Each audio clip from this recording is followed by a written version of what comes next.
Hello everyone and welcome back to SAFC Fan TV and a very festive edition of the Sunday Bunch. It is Boxing Day, of course. Terry showcasing his beautiful Christmas jumper there. You will see tonight I am joined by two wonderful gentlemen. First and foremost, Terry, how are you getting on? Have you had a good Christmas? Absolutely fantastic. I'm feeling about a stone overweight. My dinner yesterday was like a flipping mountain of food. Unbelievable. And I believe you had a very interesting day today as well. I have. I've been to the Spennymoor versus Darlington match, which the vlog will be up about half an hour after this live stream. And it's, yes, two sets of very passionate fans, shall we say. Sounds like a very interesting one to say. It is. Also joined there by, of course, channel regular now, Jack Shields. Jack, have you had a good day? Have you had a good Christmas? How are you getting on? It's been all right, not too bad. Santi was good to us, so I just chilling out today. I haven't really done much at all. Looking forward to a big crap about Sunderland. Well, it's what Christmas is all about, isn't it, really? Just sat doing nothing. Well, Jack Dodds, did Santa Claus empty his sack under your tree? Oh, he most certainly emptied his sack. There were dozens of emptiness under my tree. There's this very chair, in fact, just coming in there. Oh, nice. Yes, getting a lot of back pain, which isn't really ideal at 18. Doing these streams, working from home, things like that. So it's nice to have a chair to just relax on, you know what I mean? So yes, Santa Claus is very kind with that. As always, the live chat is there. If you'd like to contribute to our show, we'll read out as many comments as we can. First of all, I want to say hello to hopefully I'll get up your screen first. Hello to Las Palmas Mackems, as always. Jimmy, David Walker, Mick Griffiths, Robert Foster, Marianne Trowles, not even going to pronounce that name, and Emma Hansen as well, saying just honestly, happy Christmas, guys. Hope you had a good one. We'll catch up and listen later. Well, thank you for that, Emma. By the sounds of it, we all did have a good Christmas. A few days before Christmas, it was a little while ago now, it was Tuesday night. Sunderland, of course, played down Arsenal, quarter-final of the Carabao Cup. Unfortunately, we did get beat 5-1. We did make a little review, myself and Dino, on Thursday of the game. If you would like to go and check that out, it is still on the channel, as we couldn't really do Thursday Night Live. But we're still wanting to give a quick mention to the Arsenal game. Jack, I'll start with you first. I know I got beat 5-1, but wasn't really a disappointing game, was it really? No, not really. I don't think even the most optimistic of Sunderland supporters would have expected to get a win down there. I mean, you get people that are always going in hope and, I'll go to see a Sunderland win, but really it was more tongue-in-cheek, anyone that was saying that. I thought first half we didn't do too badly, to be fair. I thought we coped as well as we could. We looked like we had a few chances. The goals we conceded were a bit unlucky, I felt. One was a bit of a lucky, keeper pushes it out and it happens to fall at the feet of an Arsenal player. And then the second one was a deflection. And then we scored the best goal of the game, I thought, the way we carved them open, similar to like a Man City or a Barcelona of Pep Guardiola era. And then, you're optimistic, you're thinking, can we nick something second half? And then they put the foot on the gas, didn't they? They went up 2 or 3 notches, the intensity, the speed of the play, the creativity that they had. They were just too good for us in the end. I thought 5-1 was a little bit harsh. I don't know what you two thought, but I thought that there wasn't that many goals in the game. I thought 3 or 4 would have been a bit more reflective of the game. But when you've got players that, Arsenal paid 60, 70 million pounds for Pepe, do you know what I mean? And it's like, that's what you're up against. And, when someone's nutmegging Denver Hume about 15 times in the second half, it shows you the gulf between the two teams. But we had a cracking run, to get through from a team in the third tier to get to the quarter final. We had a very good run. We just came up against a better team on the night. Yeah, I thought Arsenal were very, very lucky for the win. I really did. I mean, to be honest, they were lucky with the first goal, deflection in off Kitty's knee. Second goal was a good goal, to be honest. But Sunderland, after the second goal, we dominated the second half. And that goal by Broadhead, starting off, I think it was, I'm not sure if it was Dan Neal who started the whole playoff at the beginning. It was the best goal I've seen this season. It was fantastic, smooth, slick, super play from Sunderland. And we dominated that first half. And everything if Broadhead didn't go off, we could have really competed in the second half. What was your thoughts, Jack? Yeah, I mean, I think, sorry, that was intended for me, wasn't it? Yes.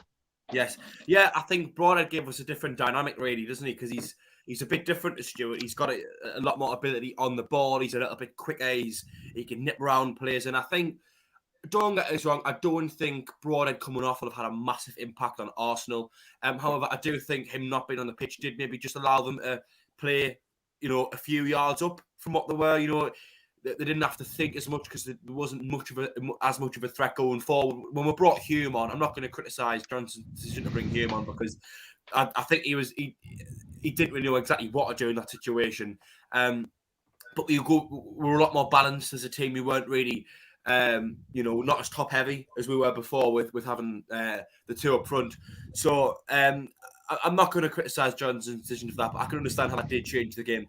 I more think, to be honest, that the reason we end up kind of losing that bit of momentum we had towards the end of the second half and Arsenal really picked us off in the second half was because they just grew into the game. Eventually, there's only so long you can go with having players like Jack mentioned with Pepe, like a 72 million pound or something they paid for him. There's only so long before those types of players can be restrained before they just start showing the quality. And I think I got to a certain point in the game where we just kind of backed off. Terry, you were 1 inch before, weren't you? Yes, but like Jack Shields, when Broadhead went off, we had to change the formation. I thought we were more balanced with Broadhead on. Arsenal looked really sort of wobbly with Broadhead up front. Yeah, I think he was doing a good job of breaking between the lines. You know what I mean? I mean, we were using Ross Stewart as the focal point for the attack, but you need Broadhead as like a midfield, someone to push from the middle and act as like a go-between, and he has a little bit more mobility than Ross Stewart. Stewart is, fairly mobile for his size, good touch for a big man and all that. But I think Broadhead has that turn of speed that Jack touched on. He's a bit quick. He has a bit more technical ability at movement and speed on the ball. And we were causing them problems. I think we had a couple of chances. I mean, not massive glaring chances, but half opportunities. And then we carved them open, like you said, superbly. Got that goal. And it would have been really interesting to see. I think half-time probably came at a bad time for us. Because if we kept going then, you know what I mean, you never know. But just as we seemed to be getting into it, I thought, Terry, it was half-time. And obviously Broadhead went off. Broadhead goes off. We come out second half. We have to, as you say, change the shape. And we never really looked like getting a foothold back in the game. I think the timing of the goals from Arsenal didn't help either because we keep it to 2-1 until maybe 60, 65, 70 minutes. Yeah. The Arsenal crowd would get nervy. They would be on the back saying, typical, Premier League, it's 2-1 against the League One team. Why are you making hard work of it? They start getting on the Arsenal players' backs a little bit. And you never know, might find it a little bit easy. But I think they got the third 48 minutes and then the fourth, was it 55, 60? And then it was easier for them after that. I think it got to a point in the game, was around about the 50th to 60th minute where we just couldn't really hold on anymore. I think we gave them a really good game up until that point. It was really competitive, but there's only so long you can do that against that type of quality where they can play at that rate all game. And I don't think we quite had that in us because it's just what happens after you're playing against a team in the Premier League. Terry? We have to appreciate Arteta's a good manager. Arteta could be a world-class manager. Arsenal have beaten Norwich away today. Is it 5-0? So they are a good side, good team, good strength and depth. And like you said before, Pepe is £75 million. That is double what KLD paid for the whole Sunderland club. So that's how good we actually played against this side from the Premier League. I think, to be honest, the fact that we even just gave them a decent run for the money, in my opinion, and at least made it competitive was good enough. I came out that game quite proud of the lads. I was expecting us to barely get a shot on goal, have about 20% possession, just to fend for our lives. But I was really pleasantly surprised by how competitive we were and how in the game we were. I just want to quickly bring up, here you go. Forever Football GRFC has just said, hi, Sunderland Fan TV, Aaron Channel at the Doncaster Fan here. Can I come on? I know it's a late one, but would love to share Doncaster point of view from all. So yes, Aaron is waiting in the wings, and we will be here very shortly in a few moments. We've got a few more things we want to get to. Jack, you wanting in? Yeah, just quickly, just going back to the Arsenal game. The thing I noticed, I was a touchline level, pretty much like pitch side in the first 3 or 4 rows. And it was just the speed at which Arsenal played at. It was just so quick, so quick, passing and moving. It was like, I know the 2 leagues above us, but I can't remember them, and maybe it's just because we've been out the Premier League, 4 or 5 years now, but, it seemed like it was like football. It was just way on another level in terms of the speed and the intensity. You touched on it earlier, Jack. It's just you can cope with that for half an hour, 45 minutes, even 60 minutes maybe, but for a full 90 minutes against that intensity, when you've not got players that are used to it, not got the fitness levels that maybe the Arsenal players have got, you're not seeing as much of the ball. It was just too a little bit too good for us. Yeah, I mean, I think that's a bit that I said on the little review that me and Dino did was it's that speed the ball moves at from midfield into attack, into the final third, into the box. You know, a lot of it, I think 2 of Nketiah's goals were just and Pepe's as well. I think it was pretty even Patino's at the end. Really, the first goal you could maybe nitpick and say maybe it was poor marking, but I mean we're not really gonna get into that. But I think there came a point in the game where we'd withstanded that pressure for a while, but we couldn't physically cope with just how quickly the move. It's not what we used to. Terry, were you wanting in there again? Yeah, and Nketiah has got a point to prove as well because he wants to play first team football. And if he doesn't play first team football, he wants to be away. Does anybody know how much he costs to come to Arsenal? Did not come through the academy. Was it the academy, was it? I thought it was an academy player. I'll have a look. I'll double check. And I know he went out on loan to Leeds. That's kind of the only knowledge you have. I know he's voicing his opinion. He wants to play first team football, and that hat trick will do him no ends of good at that, against Sunderland. But isn't it a really quality player?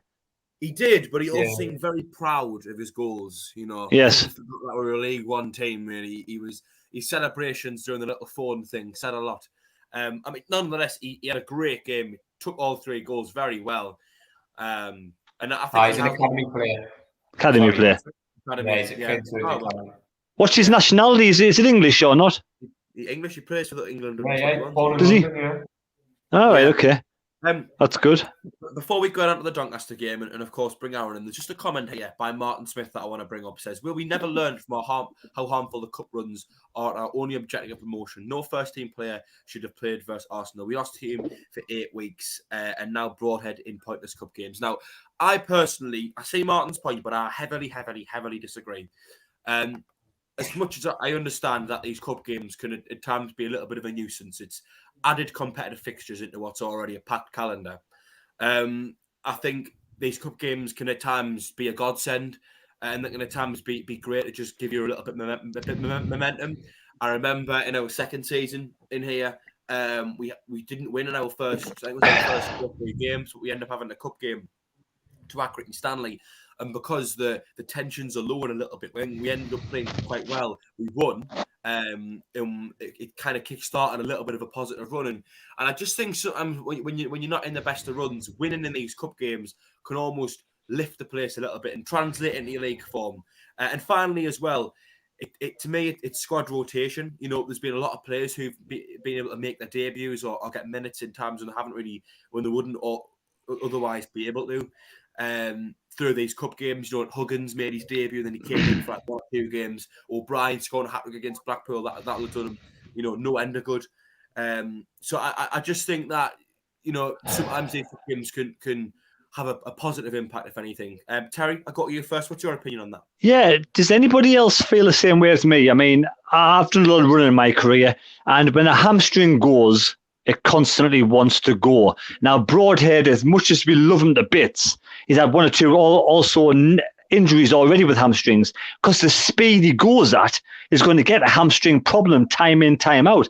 It just seems to be like sort of hard lines or unlucky. But when he got that injury against Arsenal, it was kind of nothing. He sort of fell over and his hamstring sort of went. So it's just like, dude, it's just so unlucky with hamstring injuries. It's always the pacey players that get hamstring injuries. So it's just like either unlucky, but do we want to eventually have like the Broadhead on our books who will constantly get injuries?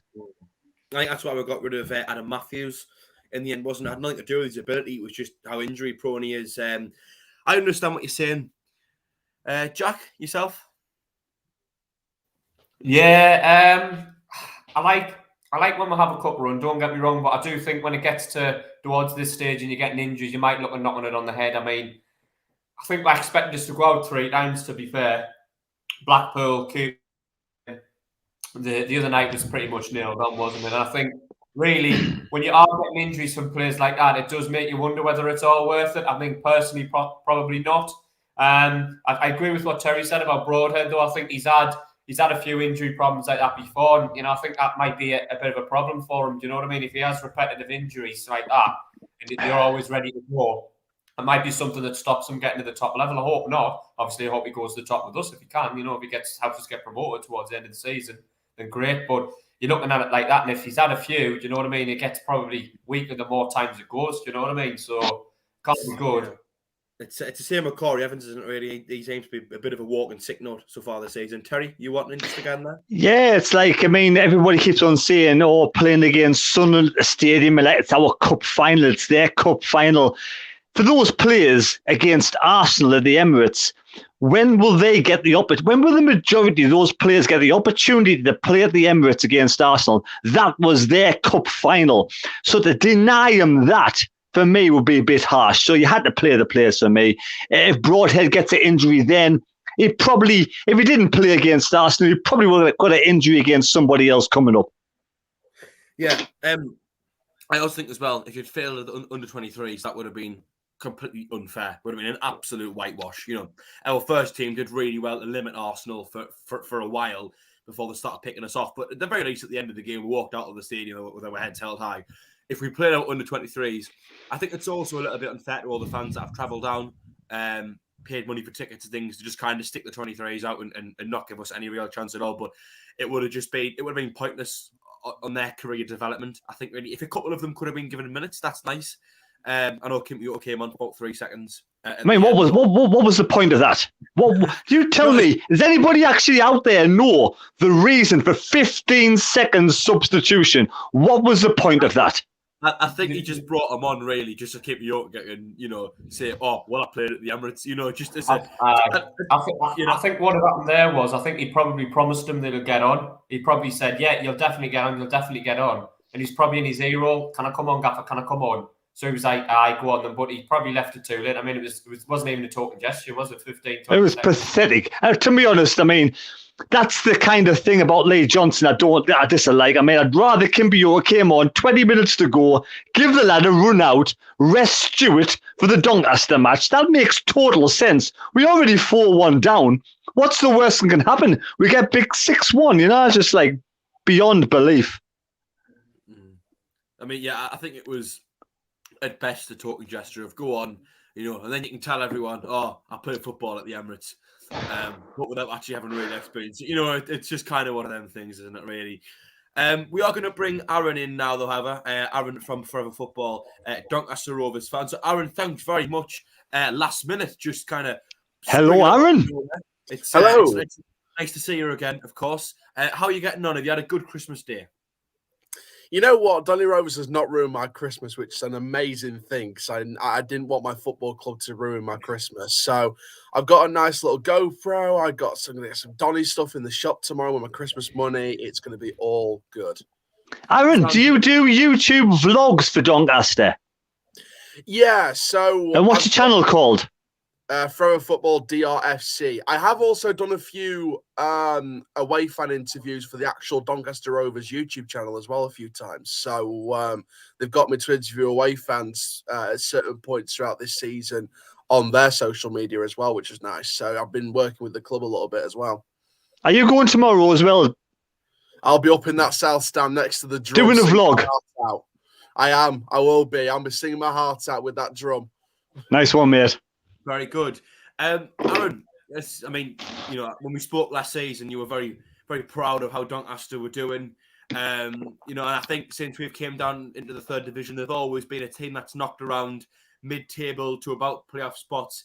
Never really looked like they were going to get automatic, but we're always in the question of finishing the top six as an absolute minimum. Currently sat 23rd in the table, only collected 16 points. From 21 games, picked up 4 points from your last 5 games as well. I've just noticed. What's going wrong at the Keith Motley Stadium? Where who's to blame?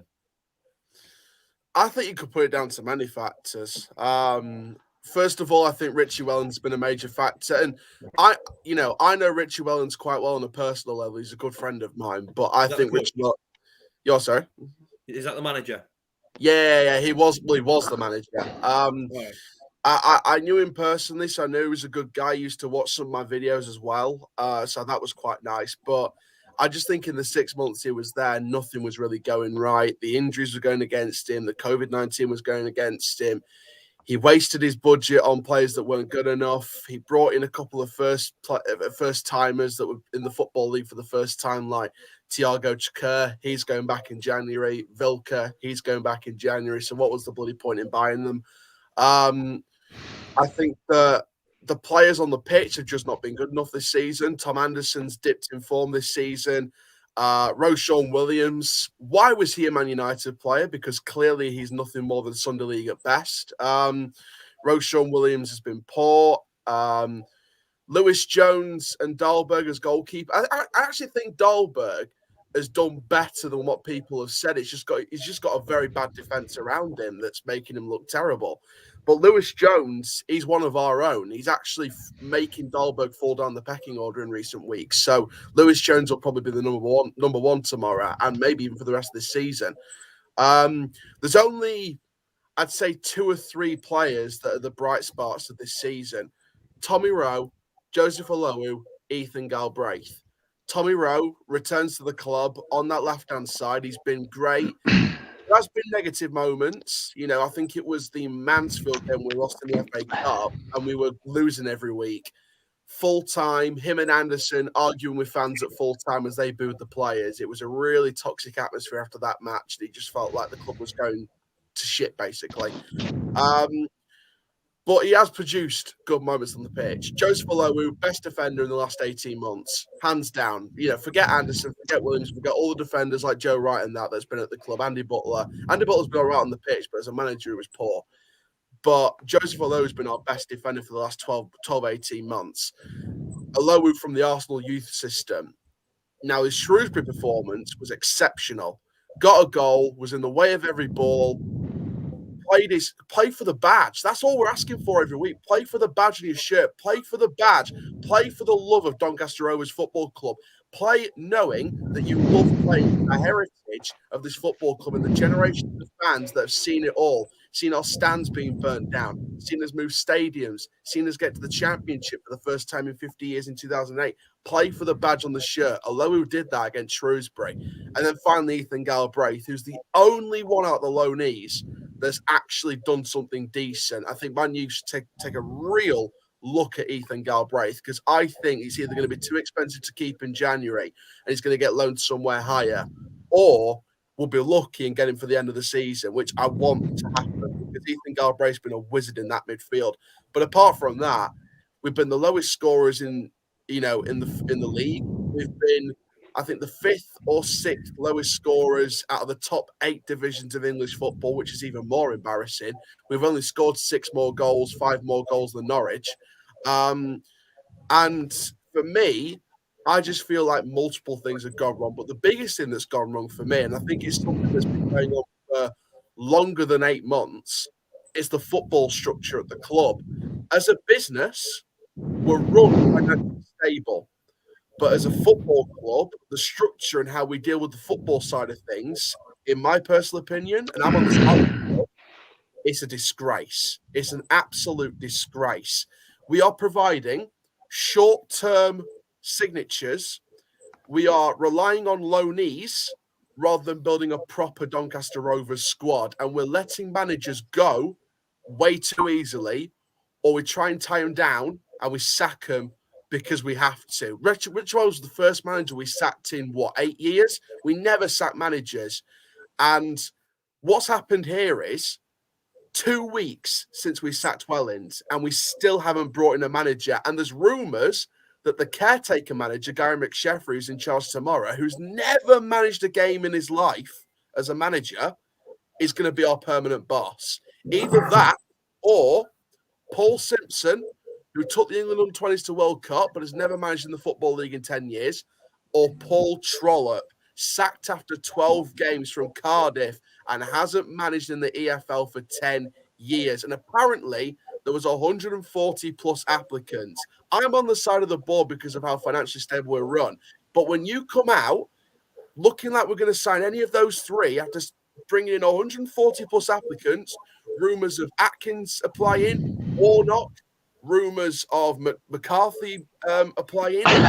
Even Frank Lampard was rumoured to have been applying, and Sol Campbell. And when you look at the three, Simpson, Trollope, and McSheffrey, after 140 plus applicants from around the world, managers and head coaches, sorry, but that just proves how embarrassing our football structure is and how we deal with the football side of things.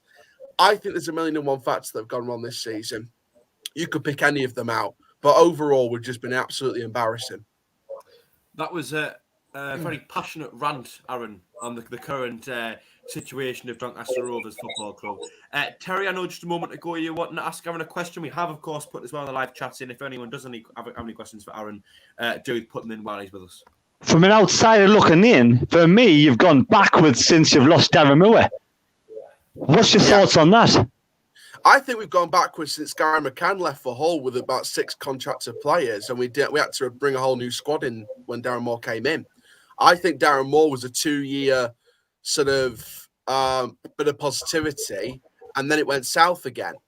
Because if you look at what happened when Dean Saunders left, and we brought in Paul Dickov, we were playing rubbish football, and we got relegated. And it took a man, even he couldn't keep us up, but he got us back up, and we got this high of 1 playoff season.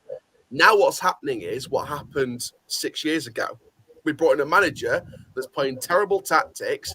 We've got rid of him. We're going to bring in someone else who might be just as bad, hopefully better than him, tactically, and we might still go down. It's the same as what happened 6 years ago. So you don't like Gary McSheffrey? No, I like Gary McSheffrey, but I feel sorry for him because right. I think he's been thrown in the deep end. I felt sorry for Richie Wellens because I don't think he had enough to take us to the next level. I think he was brought in for the sentimental, just to keep fans happy. Same with Gary McSheffrey. If he's the permanent manager, I think that's been brought in and he's been thrown to the deep end. Who would you give the job? Would you give it to Gary or somebody else? I'd have given it to someone else. I wouldn't have given it to any. Well, the 3 names are Simpson, Trollope, and McSheffrey on a permanent. I won't give it to any of those names. I'd be giving it to someone with experience. And there's talk that we're doing a head coach route this time and bringing in a director of football. There was rumours of Steve McLaren at one point during the FA Cup against Mansfield that he was in the West Stand. So if we're giving Steve McLaren the director of football job, I'd be giving the manager's job or the head coach job to someone with experience, someone like a Mick McCarthy or a Paul Clement, someone who's been there and done that, who's actually applied for the job and was high in the betting bookies until it came out that they're not in the running anymore. Even Nigel Atkins has got some experience. His recent record's been awful, but he's actually got the knowledge of actually trying to keep a team up, maybe. Someone who can work on a budget, someone who can actually keep this squad up, because we're not too far away from bottom of the league, but we're also not too far away from the top of the relegation zone. We still have, the chance to save our season. But what I think we're doing is we're choosing the cheap option, like a Simpson or a Trollope or a McSheffrey on a permanent, and that'll eventually cost us our place. I think we're writing the season off if we choose one of those. Aaron, so something that I want to ask, really, obviously, things aren't really bleak at the moment in Doncaster. I would imagine you're not too confident going into tomorrow, but first and foremost, how confident are you? And secondly, if Doncaster are to get a result, what needs to happen? What's going to happen? How is it you might be able to pick up a win or get a result? In a parallel universe, I think that's when we pick up a win. I don't see the next win coming around the corner. Yes, we won against Shrewsbury, but Shrewsbury are near where we are. Sunderland are third. They're fighting for the top 2. They're fighting for a top 6 finish. We won't get anything from them. We were lucky to get even a goal past Oxford because they could have made it 3 or 4 at one point. Shrewsbury were near where we are, so we just edged it. But for me, Sunderland, it's going to be a battering tomorrow. I don't see any positives coming out of this. I think Sunderland could batter us with the squad they've got. I think, and we've got the same squad availability as Shrewsbury, but we've also lost our captain, Tom Anderson, now. So we're either going to have to play a young left back at centre back, or we're going to have to play our left winger at centre back, or we're going to have to play a 17, 18-year-old at centre back. Either way, it's not looking good. I'm not confident at all. I wish I could be, but I'm not. Is your team fit? You haven't played a game since December the 11th. They've had COVID. Should this game actually go ahead? Yeah, that's Jack what Shields? I was just going to say that's what I was going to ask. One of the things I'd be asking Aaron is, if you haven't played a competitive game for 10 or 12 days and you've had the COVID situation or whatever, you can train on your own as much as you can, and you can try and keep yourself fit. But there's no substitute for actually playing matches and getting match fit. That's the best fitness you can get is playing the 90 minutes in League One. So I just wondered Aaron's thoughts. Do you think your fitness level as a team would be up to there? Do you think you'll start flagging after 60, 65 minutes maybe? I think there's been past occasions this season where we've had quite a bit of time with even no COVID issues just to get match fit, and we still haven't performed. And also, I think the reason why it's not been called off, money, Sky Sports money. That's why it's not been called off. I'll tell you what this is. All the headlines are pointing to us. New stadium name, Sunderland coming to town with loads of fans. But what's happening is Sky Sports and the COVID situation is setting us up to fail and setting us up for a battering. And that's what we're being made to do. We are being made to look like the laughingstock. We're going to be looking like the laughingstock again. Can you pull a surprise off, though? Is there any shining light anywhere? It's Sunderland. This is Sunderland, remember, Terry. We are talking about Sunderland. I know. You're going with optimism, and they always let us down. We should all. How old are you now, Terry? You should know by now. I'm 106. 106. Oh, you're looking good for your age, Terry. Is there a chance that Doncaster will win? The answer to that is yes. A slim chance, probably, but yes, of course, it's Sunderland. Let's not forget. There's a slim chance because there are certain players that if they turn up, they could be great. Galbraith, Rowe, Olowu again. If we see the Joseph Olowu against Shrewsbury in the back line, Sunderland will struggle to put a goal past our defence if Olowu has a game like he did against Shrewsbury. If Tommy Rowe turns up, if Galbraith has a wizard performance again, then we might have a chance. I just worry about other people in the team, and I just worry about the whole cohesion of the team. Look, there's no way in the world, right, we should lose this game tomorrow. It should be a draw at worst. We need to take 3 points. If we have any ambition of getting promoted this season, we've got to beat Doncaster. They haven't played since December the 11th. Second off bottom, only scored 13 goals, a minus 26 goal difference. There's no way in the world we should get beat against Doncaster tomorrow. If we get beat tomorrow, it's an absolute travesty. If you don't win by at least 2 or 3 goals, it's embarrassing. That's how bad we are. Exactly. So that's not me being negative. That's just me being realistic. And to be honest, I thought Doncaster would be a decent side this season as well. But we've fallen apart, and it's the football structure and it's decisions we've made in the last 2 or 3 years on the football side of things that has affected this squad short term, and now it's biting us on the arse. And we're going to be and if we don't get, and bearing in mind we need nearly double-figure signings in January to even attempt to revamp this squad and make it better, especially if our loanees end up going back in January instead of staying to the end of the season. If we don't bring at least 2 signings in January, we're going down. And if we don't bring in a good manager, we're going down. And once again, behind me, I think it was during the Mansfield game or the Oxford game, for the first time in person rather than just on Twitter, I was hearing people saying, Gavin Baldwin, our CEO, get out of our club, and Gavin Baldwin shops at Netto. That's the first time I heard that this season in the stands. If we get battered, if we get a rubbish manager, and if we don't spend any money in January, apparently they said there's significant funds in January compared to June. If we don't spend a penny in January, we're going down, and there's going to be more. There might be the first fan protests. I was speaking to generational fans that have lived through the Richardson days of '98 that seen our stand getting burnt down, seen an on-pitch funeral, seen us getting relegated to the conference. Even they, who've lived through that Richardson era when we nearly lost our football club, said this is worse than those days in '98. This is worse than nearly losing our football club, they said. So if we get relegated to League Two with the squad that we've got, people have said this is the worst season, even more bad, even worse than the Richardson era. So to hear fans say that, it just feels, this is definitely the worst season I've seen alive. But for Richardson era fans, it's the worst. They think it's the worst season they've seen, even including that. Hand on your heart. Do you think Doncaster will get relegated this season? It's hard because if I say it now and when we survive, it's going to come and bite me on the arse. If we come on, just your opinion now. Just think through the head, not the heart, through the head. I don't think we've got enough to stay up. I think we're going down. Right. And it hurts. It hurts. It kills me. It kills me. Can I Fair just ask you dues. as well, Aaron, and I know you're not really very confident at all, but just to kind of wrap things up a little bit here. What's your prediction for tomorrow? Score prediction? I've gone for 3-0 Sunderland. I think it'll be a nice, comfortable win. I'd be surprised if I won't be surprised if there was more goals. And yeah, this club needs a serious reset button. And I'm, the board are nice people. I've spoken to the board many times, but the decisions they make aren't acceptable anymore, and it's got to change. Aaron, thanks a lot for coming on. Do you want to quickly give another mention to your channel as well before you pop off?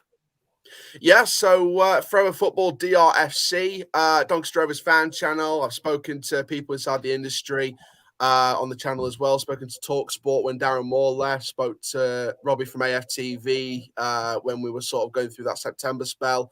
So I've spoken to loads of different people. Hopefully get some more collaborations, hopefully in the new year. I have emailed a 1966 World Cup player for a potential collaboration in the new year. So that should be very exciting. So hopefully, fingers crossed, all goes ahead with that. He is a German, and his last name ends with Bauer. So let's leave it at that.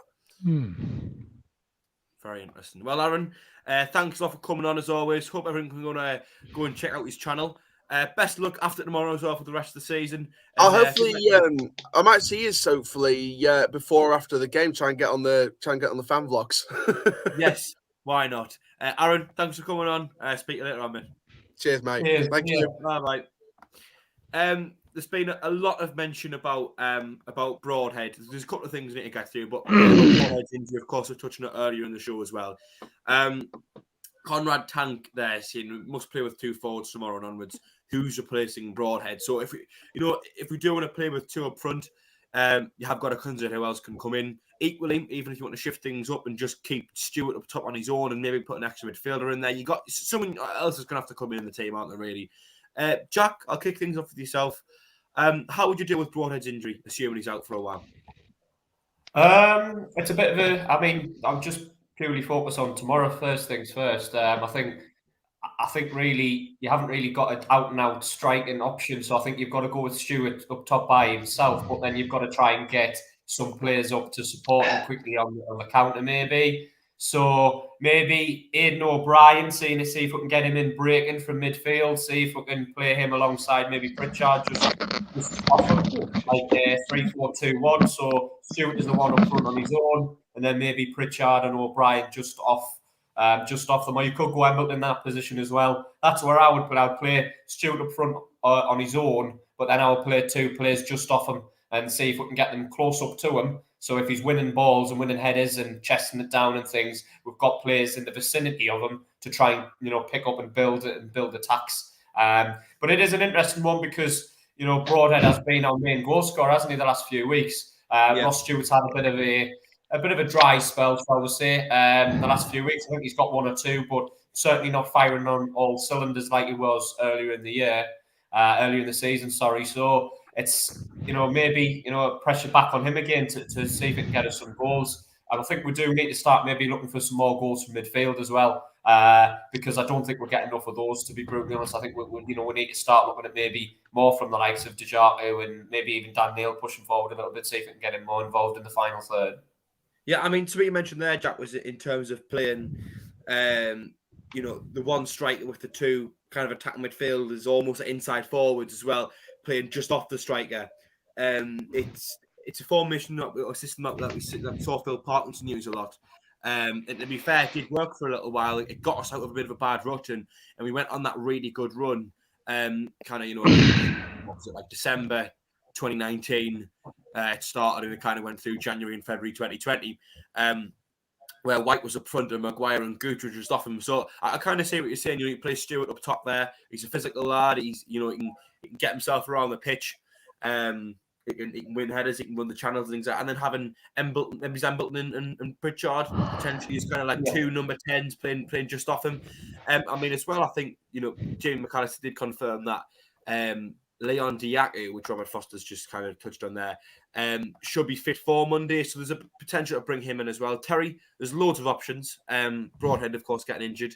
How would you deal with the situation? Who would you bring in? Oh, of course, he's brought. You should know by now, man. However, This is a formation I think Lee Johnson will go with. I think he'll replace Broadhead with Aidan O'Brien.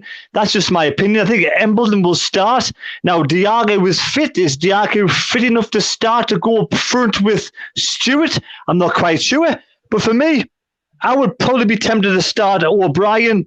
Depends how. I mean, I don't know the insight of how fit Diago is, but Kimbioka, let's face it, right? You got Kimbioka on the bench. Is Kimbioka good enough? Is Kimbioka good enough to be on the bench against Doncaster, or is Kimbioka good enough to start against the second off bottom team in League One? If Kimbioka's not good enough to play against Doncaster, should Kimbioka even be in the side on the bench?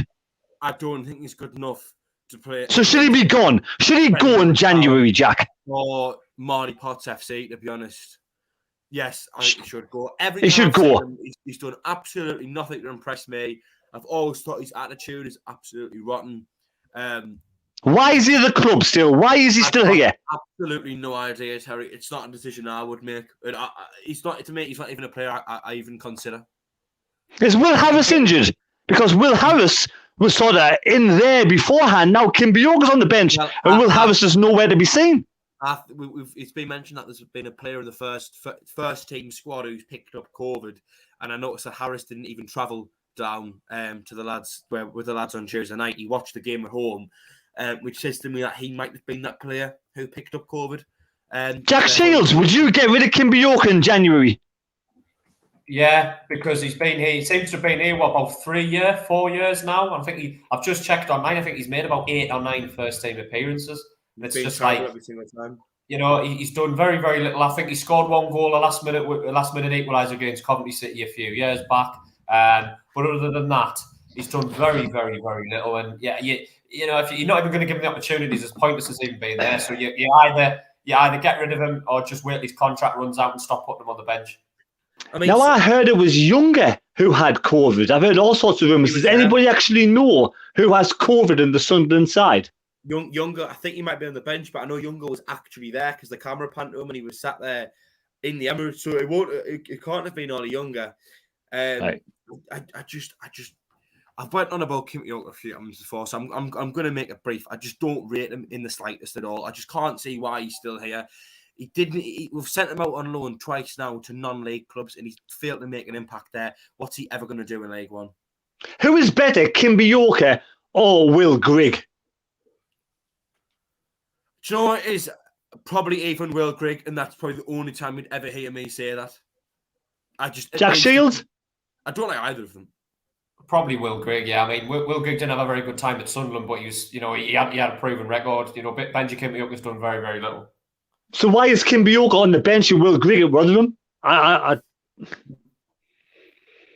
not sure. I can't really give you an answer. To be fair, I think Will Griggs probably doesn't want to play for us anymore. Maybe the fan backlash has given him a little bit too much of a negative attitude towards Sunderland. I don't know. It's a good question, though, to be fair. I mean, to be honest, ball drops in the box. Who would you rather, finishing it, Will Grigg or Benji Kimbioka? Will Grigg every day of the week. Could we not start? Sorry, Jack. Could we not start Kimbioka tomorrow up front with Stewart and say, right, this is your moment. This is your moment. You get one moment in life sometimes. This is your moment against Doncaster, the second off bottom side. Just had COVID, unfit players, 13 goals scored. Surely Kimbioka, this is your shining moment as a Sunderland player. You're on the pitch, do or die. Give it all. Thing is, Terry, he's been out on loan twice now to non-league clubs. He's had plenty of opportunities. He's played in the Papa Johns against. So why is he on the bench? Why? I disagree with the notion of it entirely. I mean, I think just to answer your question earlier, why you said why is Will Grigg being loaned out and Kimbioka still here? I think it's money. I think Grigg is probably on a lot higher wage, and by loaning him out to Doncaster, it was deemed a lot better of a financial decision than it was to try and get rid of Kimbioka. The money that Kimbioka's on is probably a fraction of what Will Grigg's on. And in getting rid of Will Grigg, it might have actually been what freed up the money to bring Hoffman and Diaco in. But why is money an issue when you have a billionaire owner? Why? It's financial fair play, though, isn't it? I don't think we've got a problem with that at all. If we're talking about bringing loan players back, well, I think Jack Diamond should be at the top of the list, really. To be honest, I don't know if there's a clause there somewhere, but, you know, if we're talking about bringing loan players back, you know, we've got Jack Diamond there who seems to be having a whale of a time at Harrogate.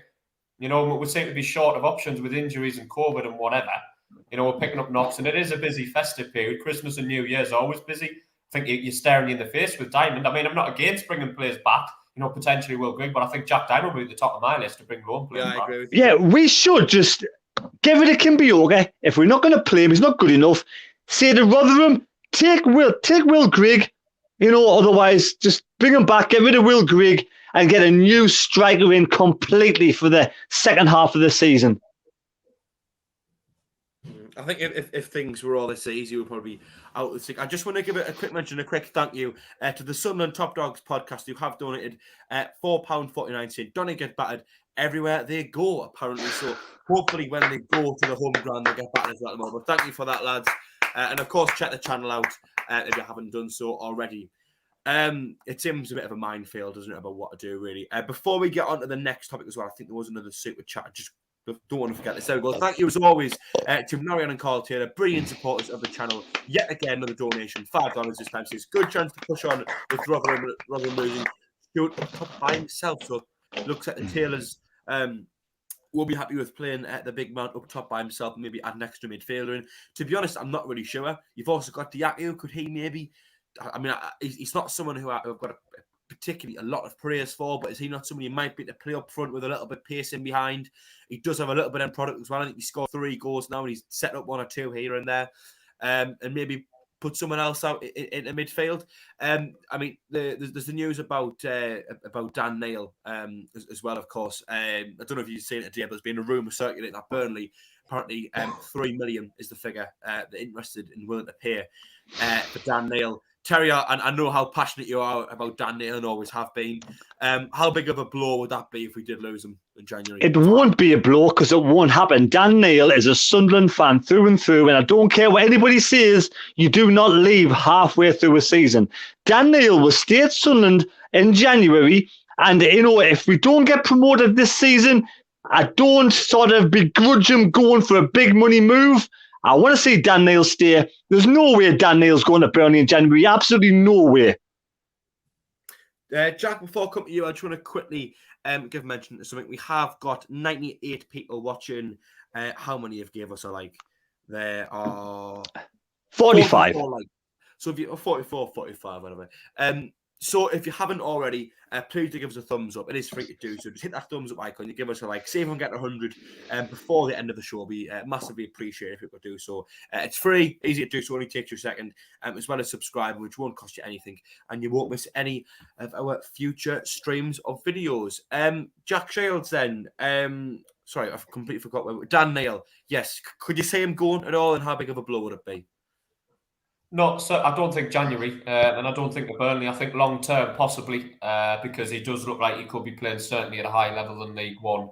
Don't know about Premier League. You know, but certainly he's good enough to be getting games in the Championship. And if hopefully he's there with Sunderland next season, we all hope he is. But if we aren't, I think if we don't go up this season, in the next summer, I think we might be struggling to hold on to him. I don't know. The reason I say not to Burnley, because I don't know about, you know, whether Burnley's style of play. When I've watched Burnley, they're very hard working and efficient, but I don't know if they see a lot of actual play through the middle. To me, they're kind of, I don't want to say long ball, but they're certainly knocking into the right areas, get it down the wings and get the ball into the box. So it's like, yeah, I don't think he's going to see a lot of the game in the middle. He's obviously someone who's excellent technique, superb touch, really good passing range, creative. I think he's top of the assists chart in League One, isn't he, this season? I think he's got 7 or 8. Yeah. So he's obviously a very good technical footballer. I just think, I look at him and I think, if you were to think of a club for him, it wouldn't be Burnley, would it? You know what I mean? You wouldn't look at him and think he's a cast iron Burnley player, would you? Do you know what I mean? Like, so I think it's probably just rumour. I think the fee as well, 3 million, I think, you know, we need to be hopefully holding on for a little bit more than that. I think I've seen people online saying we should be demanding 15, 20, 25 million. Let's be honest, we're not going to get that at our level. But I think I'll be hoping for a bit closer to maybe 5 or 6 million if we can get pushed. Because you think about him, he's young, he's Is he? I think he's in England under 20, under 21. He's won caps at that level. 20, I think it is. Under 20. So he's capped by international. He's obviously got the ability. He's going to get better and better as he gets older and he gets more games behind him. Maybe even he might have a bit of physically, development to do. You know what I mean? He might still be, filling out. And so I think this, I think certainly at the end of the season, if we don't go up, we might be struggling. But I think January, I think it's just paper talk. Yeah, I think, to be honest, the 3 million figure is probably on people's lips. It's got no reflection of how good Dan Neil is actually as a footballer or the potential he has to go on and how good he can be. It's because of where we're at in League One, and teams think that 3 million to us might be too much for us to snatch at.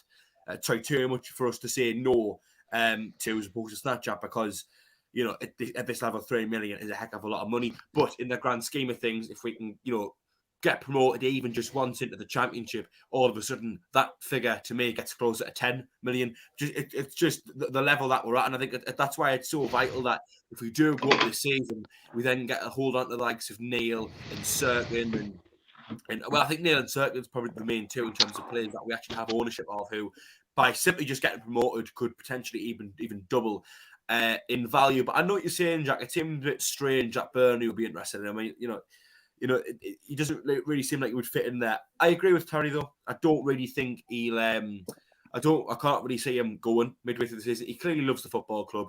He's living the dream. And as well, let's be fair, there's a lot of people making that opposite change. Going to a Premier League team, realistically, how many minutes is he going to get if he goes to Burnley now? Probably not that many. You look at the likes of Serkin, who've dropped down, from Tottenham into Sunderland. He came into League One, and before he got his injury, he was playing more or less every game. I think excluding his first 1 or 2 games, he impressed and he did really well. And I think sometimes playing at the lower levels at that age of 19, 20 can actually be a better thing than just playing academy football for a Premier League side and hoping to get in. The chances are you'd be coming on loan to this division anyway, or this kind of standard anyway, before you did so. So I think it's quite unlikely that Dan Neil would be going out. Terry, were you wanting just before as well? Yeah, people are on about this 5-year plan or whatever it is with KLD, this long-term plan. Some fans are happy to sit and take this long plan from League One to next season to League One. This is how we're going to lose our good players. If we sit and squander in League One for another season, 2 seasons, 3 seasons, we're going to lose the good league, our good assets. Dan Neil won't sit in League One for 2 or 3 seasons. No. As much as he loves Sunderland, as much as we love Dan Neil, I want to see the lad do the best for himself. And the best for himself is to progress through the leagues with Sunderland. That's why we need to get promoted. Never mind pissing about a long-term plan. We need promotion this season. If we get promoted this season, we will keep Dan Neil next season. He will stay at Sunderland in the Championship. If we sit in League One for 2 or 3 seasons, where's Dan Neil going to go? Not staying at Sunderland. Yeah. And John T on the live chat has just said, I would take 5 million for Dan Neil. If we could then hire our out of contract players, that would get us out of this down League One, it'd be a good deal. Now, I completely disagree. And one thing I was just wanting to ask is, Terry, I know that's clearly not sat right with you, is it? How much money then, let's say theoretically Dan Neil was to go, how much money would you take for a player like Dan Neil? Terry? Nothing, right? Let's face it, money isn't an issue with an owner who's a billionaire. Supposedly an owner is a billionaire who has big prospects and big ambitions for Sunderland. Money isn't an issue. Simple as, if Daniel's good enough to progress through the leagues, we should keep the lad who has supported Sunderland from a child. He wants to give everything with passion, with pride, wears heart on his sleeve, with a team he loves. How often in a time as a footballer do you get players who actually love the club? How often do you get that? You get players that come for money, players that come because, they're being brought into the team. But this lad loves Sunderland with a passion. We have to keep hold and nurture this lad. He will stay at Sunderland if we have the right progression. This is the reason why we need to get promoted this season. Simple as, money isn't an issue. KLD is a billionaire. Never mind the money. We need to keep hold of this lad. He will be good enough in the Championship, no doubt about it. Yeah, I agree with you. Jack, do you agree with Terry? Do you think Dan Neil's not up for any money? Not up for sale for anything? Not in January. I mean, that's written off. But I think at the end of the season, if we don't go up, I think he'll go. I hate to say it, but I think that I know what Terry's saying about loyalty, and he loves the club, and I agree. Do you know what I mean? That might help us a little bit. But I think he also loves career progression, and he'll be looking at it thinking, I don't want to stay in League One anymore. Sunderland are going to be another year in League One, and I think another team will come in and get him in the summer. I mean, hopefully, the best chance we've got, as Terry's just said, we get promoted. We're building the Championship, and he might see us, certainly at Sunderland for the next few years. But we don't go up. I think he's going in the summer, and then it's just a case of the fee. I mean, some people will say you should be pushing towards 10 million or so. I think, in an ideal world, yeah, but I don't think, you look at some of the League One transfers, and I don't know what the record League One transfer is, but I can't imagine. 4 million to World Rig for that way. Yeah, there you go. Do you know what I mean? I think Ivan Toney and one or two others. I think prior to that, it was 978,000. I think when we paid it for White. So I think Ivan Toney and one or two others have moved for money like that. But I think realistically, what should we be looking at? I think maybe 5, 6. If we could get something like 5 million rising to 7 million based on appearances, something like that. And let's be honest, if the season after, worst case scenario, we didn't get promoted and he goes, we would then have that budget, the money from Dan Neil, and our budget we would have anyway. And if we can't get up the year after that, we might as well just pack it. I mean, I think, selling them in this transfer window would be a terrible decision because you're losing probably, in your top 3 players, arguably our best player, probably our most valuable asset at the entire club, really. For let's face it, money, that doesn't really matter at the moment. We shouldn't really, 3 million shouldn't really be a big deal to us, as a club in the 3rd division with a billionaire owner. I think it all comes down to next season, what division we're in. If we stay in League One, it's going to become a lot harder to keep him. I know Dan Neil loves the club. I know we love Dan Neil as well. But we saw it with Pickford when we got relegated. For his own career, he had to move on. If he dropped down with us into the Championship, he then risks just becoming a Championship player for the rest of his career. Then that's what Jack Butland did, and look at how his careers went. He had the opportunity to move on, but he decided to be loyal, stay with his club, and his career's kind of fizzled out.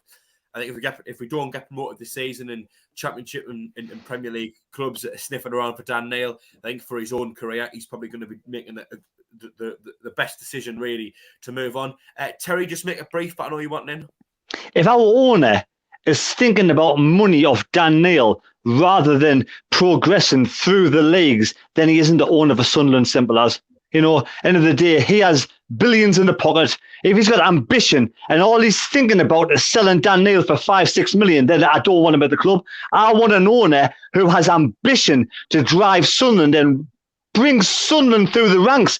Bring the youngsters who love the club through, who will give everything for the cause. That's what we want. I don't want owners selling our young players. Simple as no.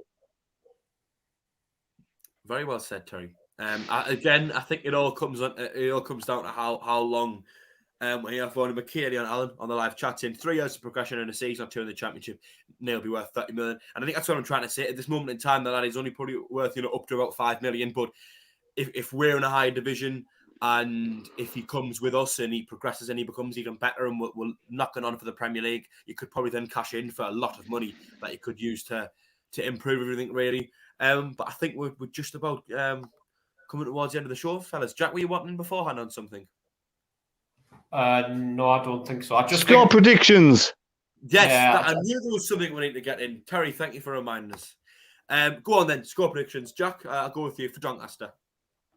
Yeah, I don't think people are saying walkover. They are poor, but I think they'll give us a better game than we think. But I think we should have enough to beat them. Goal in each half, 2-0 Sunderland. Terry? It has to be a guaranteed win. It has to be. The players have to go out there and take Doncaster to the sword. Play with passion, play with pride, give everything, and know they are better than the Doncaster side. I'm going to go for a 4-0 win to Sunderland. Well, Terry, fun enough, you must have read my mind. I don't like to go for big scorelines either. I always try and go with the most measured one that I can, but I think looking at the entire scope of tomorrow, really, they're all the way down where they are. They've barely picked up any points all season. They haven't actually played in probably nearly 2 weeks, really. I think, it should be an absolute guaranteed, comfortable win, really. If there's ever going to be an easy win, I think it should come tomorrow. Having said that, it isn't the way of things that normally go. But yes, I'm going to go with 4-0 as well myself. Adam French agreeing with us on the live chat. Conrad tanks in. Doncaster 1, Sunderland 3. But lads, we're just about out of time. Terry, thank you for coming on. Have you had a good time? Absolutely fantastic, mate. Great to hear. Jack, yourself, have you had a great night? Yeah, it's always good banter with you two and others in Philly and that, isn't it? It's always good to have a bit banter about Sunderland. You're going to make us blush. Thank you to everyone for tuning in as well. 99 people are currently watching, only 64 likes. So if you haven't already, please do give us a thumbs up. It's free to do so. Just hit that thumbs up icon. It should change colour. See if we can get 100 before the end of the stream. Be greatly appreciated. And remember that subscribing to the channel is free to do so as well. And you won't miss any of our future streams or videos. But from myself, Jack Dodds, from Terry the Mad Mistake, and from Jack Shields, thank you for tuning in. And we will see you for not Thursday Night Live, either Wednesday or Friday Night Live later in the week. We'll have to decide what we're doing. But we'll see you then. Take care. Bye-bye.